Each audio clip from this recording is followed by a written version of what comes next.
read a LinkedIn post this last week that kind of summarizes where we're headed as humans using AI. Um, a writer fed their bullet points into ChatGPT to make it sound like a thoughtful email because he didn't have time to write a proper email. The other person on the other side didn't have the time to read it, so they fed that same email into ChatGPT to summarize it back into bullet points. Machines talking to machines about things that we are too busy pretending to care about. And somewhere in that loop, the human part completely disappears. And that's what we're unpacking today.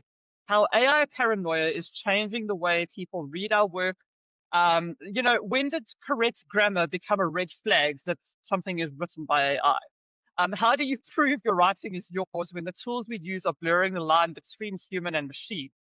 And I'm going to call, Shea is now in charge of naming our episodes because she is much better at that than me. But I am calling this episode the ChatGPT Hyphen problem, the fine line between competence and copy paste.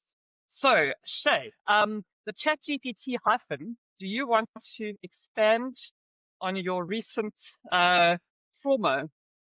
Yes. Let me just take some blood pressure tablets very quickly. So, as many writers do, I love an M dash. It is just such a versatile punctuation mark. And anyone who's spent any time using, I think ChatGPT specifically, I don't know actually about other large language models, but using M dashes has become a ChatGPT tell. So a way that people know that you're using AI. Nevertheless, it remains a very important and useful grammatical tool that people have been using for hundreds of years. So anyway, I wrote some website copy, and of course, I used my beloved M dash because it is very useful to me. I must say, though, my preference is to use the M dash without the spaces on either side, and ChatGPT likes to put the spaces on either side, I think. So just so you know, that is how I use my M dash. And I got some feedback from the client, and they said, we just went through it to remove some of the sneaky little ChatGPT hyphens that snuck in. So I knowing full well what she meant, that a ChatGPT hyphen is in fact an M dash. I nevertheless said, "Oh, please tell me, what is a ChatGPT hyphen?" And she replied and showed me exactly what it was. And I went onto the website and I saw that my grammatically correct, helpful M dash had been removed in some places, which actually rendered the copy grammatically incorrect. And there it was on the website just because the ChatGPT hyphen had been removed. So, I mean, first thing I did was complain to many people, to you, Including and me. including you. Just so people know, I got this whole story from Shea via WhatsApp, and we had a discussion about it. And then later that day, I received a screenshot of this random sentence, and Shea's comment on the post was, "This is what happens when you remove the ChatGPT hyphen." And then she continued to say, "Please send me a meme. I need to laugh." Yeah, it was honestly, it felt like one of the lowest days in my writing career. And did I use ChatGPT to write the website copy? Yes, I use ChatGPT every single day to help me write copy. And I'm not ashamed of that. And I have an AI policy on my website, which outlines exactly how I use it. But to then have the M dash be construed as the ChatGPT hyphen just made me really upset. And now I have a bit of a love-hate relationship with ChatGPT and the client. So where to from here? I mean, how do we defend our good, maybe AI assisted, but good work that now people are trying to almost catch you out for using AI? I don't know how you would approach that. I don't know. I've got such a kind of, like you say, a love-hate relationship with AI. ChatGPT is honestly, at this stage, literally half of my brain. I cannot work without it. It speeds up my processes. I can ideate faster. It helps me kind of take an initial idea I had and develop it further in a direction maybe that I didn't initially consider. It's a really, really powerful tool. But the problem is, I think, that writing is kind of very formula driven, at least kind of professional writing in a corporate setting. And when you're trying to communicate, I mean, um, the list of three, for example, or Mm. we used to, and I know that I'm guilty of this, start paragraphs with in today's complex business landscape. Mm. And those those are now telltale signs that Mm. your writing has been AI generated. So um, AI has made it very difficult to use formula-driven stuff or grammar or sentence structure that we've always relied on to clearly communicate something. And it's now become a telltale sign of AI. So it's not just the hyphen, and in fact, the M dash is really just like a very small part of um, checking out what ChatGPT has generated, or picking it up with your own human eyes, because obviously there's been a lot of AI detectors. It's you chuck your copy in, but a lot of those are very inaccurate as well. Mm. So it's you have to rely on your own kind of, gee, I don't even know what the word is. Maybe let me switch. Maybe. If the paragraph or the content is delivering and achieving the objective that it was Mm. needing to achieve, does it really matter whether the thing was written by you as the human or the AI? Um, you know, if it's achieving its And I objective. think the same applies to any creative work. So, if we're talking about design or whatever it may be, yeah, looking at the bigger picture product of that. I don't know if there are detectors for imagery and that kind of thing, but that's another topic altogether where, sometimes it's actually very obvious that AI has been used when there's 20 fingers and strange stuff going on with people's eye contact and just that funny feeling. Um, yeah. So, okay, maybe not an AI detector for that as much, but yeah, any creative work, I think we should be focusing on the outcome. And yeah, it's a tricky one. I think maybe also, like both you and I have done, having an AI policy so that when people say this looks like AI, you can say, yeah, that's very possible because here's exactly how I use it. And if then, Mm. and I've seen actually quite a lot of um job postings that say absolutely no AI usage, and I think, gee, that's almost like nowadays, that's almost like saying you can't use Google. Um, which I find a bit antiquated. I always use the example of, accountants used to use an abacus. And saying nowadays that you're looking for an accountant, but you don't want them to use any kind of automated tool to do your tax, you want them to use an abacus. That's Mm. the same now as saying, as saying, sorry, writer, we don't want you to use AI.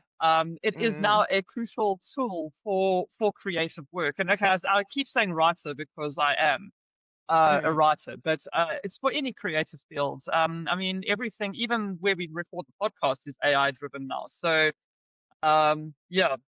Um, So what do we how do? are What do you? we say to the Yeah, client that says, this looks like AI? I think there's a difference between style patterns and AI tells. So, like I mentioned earlier, you've got your the rule of three, X, comma, Y, comma, and Z. That AI loves the rule of three. And another one is that it's not just X, but Mm. it's Y. ChatGPT specifically loves that one as well. Mm. And I don't think that these things are necessary to eliminate from your work, Mm. but it's essential to use them only where completely necessary. I mean, an M dash is not needed in every sentence, Mm. and Mm. ChatGPT has a habit of doing that. So it's not Yes. really, I think the AI tell is when these things are overused. Yes. And don't sound natural or don't match the tone of what you're trying to achieve. And um, if it's not your voice or the brand's voice to speak like that, then Mm. obviously you haven't achieved the objective, and it's going to sound like AI because it's not original and it's not reflecting a specific tone of voice and style. Yeah, yeah.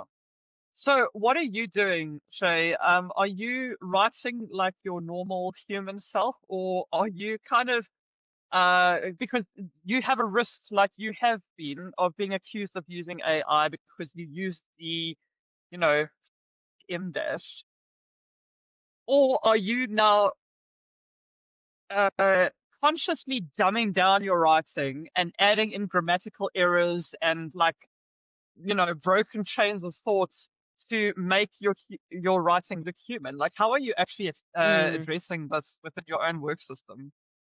So I must say, not grammatically incorrect, but I've started using fewer M dashes than I would have before. So now I'll see. I really evaluate. Does this really, really need to be an M dash? Whereas pre AI, I would have totally made that an M dash. So I've changed the way I use punctuation because I don't want my clients to think that, which makes no sense because I think maybe it's good that I'm really evaluating like what punctuation fits best then. Perhaps my writing is better for it. Um, and then I think also comes down to unique content and tone. So I think my writing has actually got better since the age of AI because the way I used to write was kind of grab the sources from Google, put them all on a document, and then organize them in a different way. And basically, for a lot of blog post writing, I was doing actually what ChatGPT was, and using what already existed and putting it together in a way that made sense for the topic I was writing on, right? Now, what I make sure I do is I get something that is not on the internet. So a unique quote from someone or a case study or a story or a real life example that you're actually not going to find on the internet. So I would say my writing has actually got better as a result because I need to now keep myself relevant and to make my writing something that ChatGPT can't do. I have to go find things that it can't find on the internet. So that's one way I'm getting around it. Yeah. I'm doing something similar, and maybe it's maybe the same thing, but in a different way. ChatGPT can literally, you just prompt it and it can write anything. And we all know about hallucination, and we're not going to get into that right now.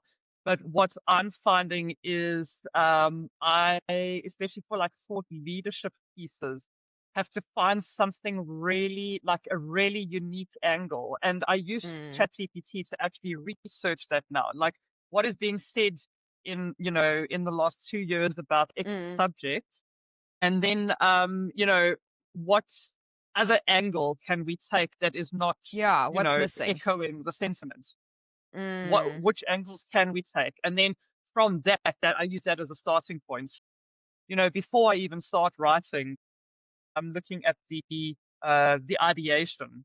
Oh, my dad hates that mm. word, ideation. I'm looking at the ideas and how we can connect them. That sounds And like a I'm using AI ChatGPT for the word. role.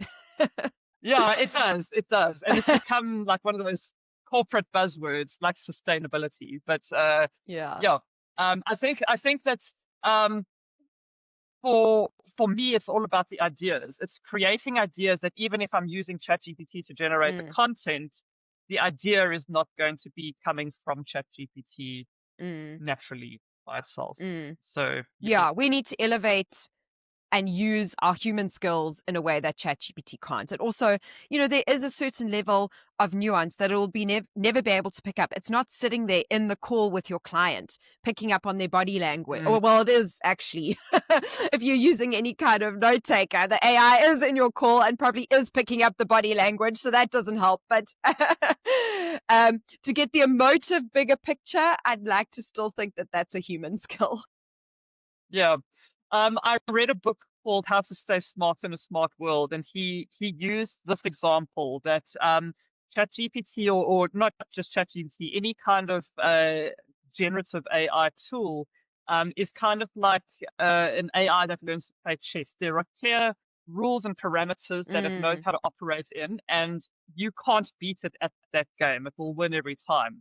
But where it falls down is like in open world role-playing games, where you can decide, mm, oh, am I going left, am I going right, and your actions in that game change. It's mm. a lot more randomized, It's and adaptive. that's where that's basically the human brain. That's where your strength Mm, lies.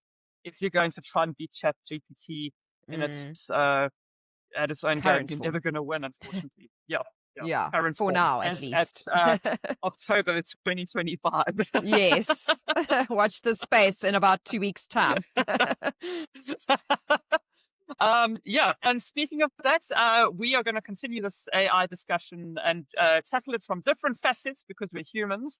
And we will see you in the next episode. We're going to be discussing work slop. So check out the next episode. We'll see you there.